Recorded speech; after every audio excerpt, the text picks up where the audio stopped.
नमस्कार दोस्तों, जय हिंद। तो एसएससी सीजीएल का रिजल्ट जब से आया है तब से लेकर के एसएससी सीजीएल 2024 का रिजल्ट सुर्खियों में बना हुआ है। आखिर क्यों बना हुआ है? क्या ऐसा हुआ? एसएससी ने ऐसा क्या किया? एसएससी इस बार से नहीं, एसएससी हर साल ऐसा करते आ रही है। ठीक है, पिछले 8 से 9 साल से एसएससी हर बार कुछ ना कुछ एसएससी के एग्जाम में कोई ना कोई लोचा होता रहता है। ठीक है, अभी तो इन्होंने फाइनल रिजल्ट आउट किया। ठीक है, अब जो कैंडिडेट सिलेक्ट हुए हैं सबसे पहले तो मैं उनको बधाई देना चाहूंगा। ठीक है, लेकिन जिन कैंडिडेट्स का नहीं हुआ है, जो डिजर्व करते थे और जो एसएससी के करप्ट सिस्टम की वजह से जिनका सिलेक्शन नहीं हो पाया, तो उनका दर्द मैं समझ सकता हूं। एक बच्चा कितनी मेहनत से तैयारी करता है एक गवर्नमेंट एग्जामिनेशन को क्लियर करने के लिए, वो सिर्फ वही जानता है, बाकी कोई नहीं जानता है कि कितना उसको स्ट्रगल करना पड़ता है। ठीक है, समाज के क्या क्या ताने सुनने पड़ते हैं, लेकिन इसके बावजूद भी एसएससी को कोई फर्क नहीं पड़ता है और एसएससी बिल्कुल बच्चों के भविष्य के साथ खिलवाड़ कर रही है। आखिर ऐसा क्यों? हमारा जो सिस्टम है पूरा का पूरा वो ऐसा है कि जो बिल्कुल भी इन एग्जामिनेशन को बिल्कुल एक बोलते हैं ना लाइट, बहुत ही मतलब हल्के में ले रहे हैं। मेरे समझ में बात नहीं आती आखिर ऐसा हो क्यों रहा है। एसएससी की बात करें, रेलवे की बात करें, या फिर रेलवे एग्जामिनेशन की बात करें, या फिर स्टेट एग्जामिनेशन की बात करें, हर जगह यही हाल है, हर जगह यही हाल है। और मेरे तो ये समझ में नहीं आता कि ये फेलियर क्यों, इतना ज्यादा फेलियर बढ़ता जा रहा है। एसएससी के एग्जाम की अगर मैं बात करूं, इस बार के जो ये इतनी हाई कट ऑफ जा रही है, आप देख सकते हैं कि पहले तो जो प्रीलिम्स का रिजल्ट आया था 18,000 के आसपास वैकेंसीज थी। ठीक है, और उसके बावजूद भी कट ऑफ कितनी गई? 150 प्लस कट ऑफ गई थी एसएससी सीजीएल 2024 की। ठीक है, इतनी हाई कट ऑफ प्रीलिम्स में जाना, उसके बाद मेंस की कट ऑफ ने तो बिल्कुल ही इस बार सारे रिकॉर्ड तोड़ दिए। और 390 में से जहां पे 75 मार्क्स की जीएस भी इंक्लूडेड है, उस पेपर की कट ऑफ 362 गई है एमईए पोस्ट के लिए। और लास्ट जो पोस्ट है 2400 ग्रेड पे की पीएएसए की, उसकी कट ऑफ 335। तो आप देख सकते हैं कि इतने हाई कट ऑफ जब जा रही है तो कहीं ना कहीं इसके पीछे कुछ ना कुछ तो रीजन तो है ही, है ना।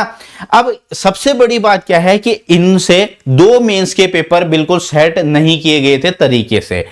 ठीक है, इन्होंने 2 मेंस के पेपर में 19 सवाल बच्चों को मुफ्त के बोनस मार्क्स दे रखे हैं। मतलब इनके अंदर सिस्टम में कोई ऐसा पर्सन नहीं है जिनको 130 और 130 260 क्वेश्चन बनाने आते हो। आखिर ऐसा क्यों? कब तक ऐसे चलेगा? क्यों एसएससी बार बार अपनी इन लापरवाही की वजह से वो सुधर नहीं रहा है? अभी प्रीलिम्स की कट ऑफ जब हाई गई थी उस टाइम भी बहुत सारे बातें हुई थी। ठीक है, और एसएससी ने, ठीक है, एक तरीके से बोलेंगे कि रिवाइज रिजल्ट दिया था, हालांकि थोड़ी बहुत उसमें एक आधा नंबर का फर्क पड़ा था, लेकिन क्या उसका क्या ही फायदा हुआ? उसका कुछ भी नहीं। ठीक है, और सबसे पहले तो मैं सैल्यूट करना चाहूंगा, ठीक है, बेरोजगारों का मसीहा अभिनय शर्मा सर को। अभिनय शर्मा सर सही में एक ऐसे टीचर हैं जो हमेशा इस इशू को कवर करते हैं। जब एसएससी सीजीएल 2024 का टियर 1 का रिजल्ट आया था तो सबसे पहले अभिनय शर्मा सर ने ही कहा था कि कट ऑफ को लेकर के, और वाकई में हो भी क्यों ना। ठीक है, अभी मेंस के रिजल्ट को लेकर के भी बहुत ज्यादा कंट्रोवर्सी चल रही है। ठीक है, अब इसके पीछे बहुत सारे रीजन हैं, तो मैं आपको यही बोलूंगा, आप इस समय धैर्य रखिए और प्लीज हर एक स्टूडेंट जो भी है अभिनय शर्मा सर को सपोर्ट कीजिए। ठीक है, जितना ज्यादा आप उन्हें सपोर्ट करेंगे, जितनी ज्यादा आप उन तक अपनी बातें को पहुंचाएंगे, क्योंकि उनको भी, वो भी आगे तभी बढ़ेंगे, तभी आगे स्टेप लेंगे जब आप लोग उनका साथ देंगे। ठीक है, तो जितने भी बच्चे हैं वो सारे अभिनय शर्मा सर को जरूर सपोर्ट कीजिए। जितने भी तमाम बड़े टीचर हैं जिन्होंने इस इशू को उठाया है, चाहे आदित्य रंजन सर हो या फिर इसके अलावा नीतू मैम हो, अमन वशिष्ठ सर हो, जितने भी बड़े टीचर्स हैं, ठीक है, उनको सपोर्ट कीजिए। और एसएससी की इन लापरवाही की वजह से क्या हो रहा है, ये आज की बात नहीं है। 2019 का जब मेंस का पेपर हुआ था वहां पे भी नॉर्मलाइजेशन का बहुत ही गंदा असर पड़ा था। ठीक है, एक तो इन्हें पेपर सेट करने नहीं आते हैं, इनके अंदर इनके ऐसे एम्प्लॉय भी नहीं है या फिर ऐसे लोग भी नहीं है जो इनके 2 से 3 पेपर सेट नहीं कर पाते हैं, ठीक है।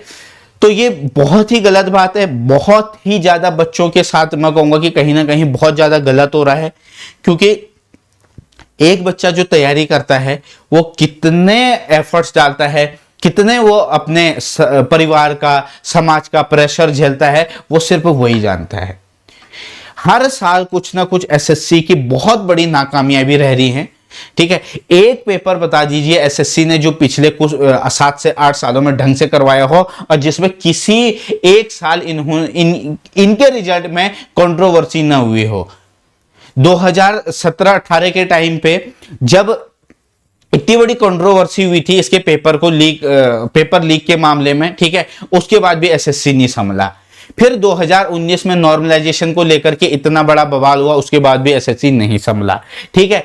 फिर बात आती है इस बार का प्रीलिम्स का रिजल्ट देख लीजिए, मेंस का रिजल्ट देख लीजिए भैया, अपने आप में 390 में से 362 एमईए की कट ऑफ जाना इतनी बात नहीं है, ठीक है। बच्चे ऐसा नहीं है कि मतलब अलग ही घर से आ रहे तैयारी करने के लिए, भैया ऐसा नहीं होता है, ठीक है। या तो इनका सिस्टम ही करप्ट है, ठीक है। तो एसएससी की बहुत ही बड़ी नाकामयाबी है।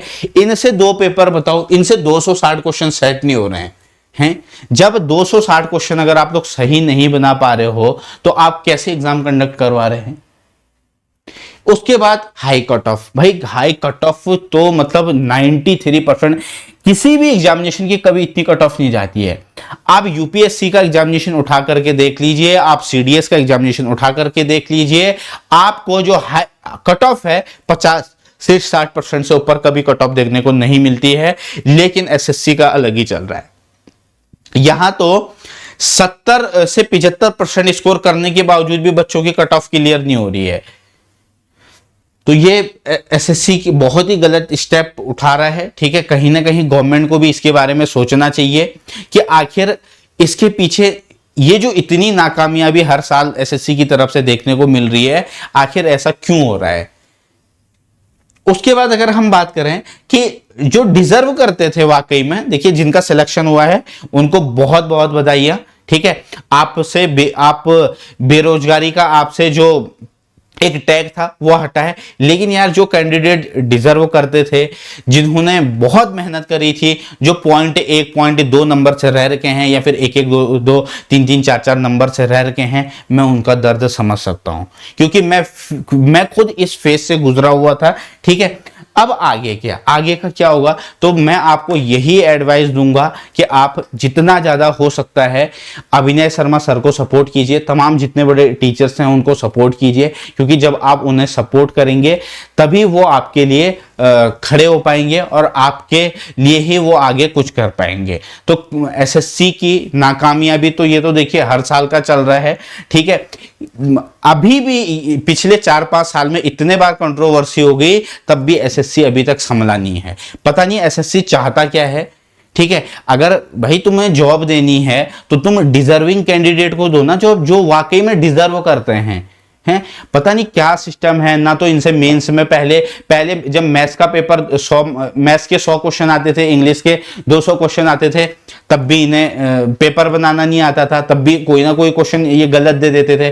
और इस बार तो हद मचा दी यार, 2 शिफ्टों में इन्होंने 19 क्वेश्चन गलत दे दिए। 19 क्वेश्चन का मतलब आप समझ रहे हो, हैं। बहुत ही गलत बात है, मैं कहूंगा ये एसएससी की है। तो तमाम जितने भी बच्चे हैं थोड़ा सा धैर्य रखिए, ठीक है। मैं आप सभी के पेन को समझ सकता हूं, ठीक है ना। बस आपसे यही मैं कहूंगा कि धैर्य रखिए, धैर्य के साथ काम कीजिए, ठीक है। और देखते हैं आपके फेवर में, आई होप कुछ ना कुछ रिजल्ट जरूर अच्छा आएगा, ठीक है। और जितने भी टीचर्स हैं उन तक अपनी बात को पहुंचाइए और उनको अपनी बात रखिए कि ऐसा ऐसा है, मेरे इतने मार्क्स हैं। मैंने बहुत सारे स्क्रीनशॉट्स देखे हैं, बहुत सारे, ठीक है। लेकिन समझ सकता हूं मैं उसका क्या दर्द होता है जब लास्ट में मेरिट में नाम ना आए और 1-1, 2-2 मार्क्स से रह जाना, और एसएससी के इतने गंदे सिस्टम की वजह से जो डिजर्व करते थे उनका ना हो पाना, वो मैं दर्द समझ सकता हूं आपका, ठीक है। तो मैं आपको यही बोलूंगा, धैर्य बनाए रखिए और जितने भी टीचर जो आपके साथ खड़े हैं उनको सपोर्ट जरूर कीजिए, ठीक है।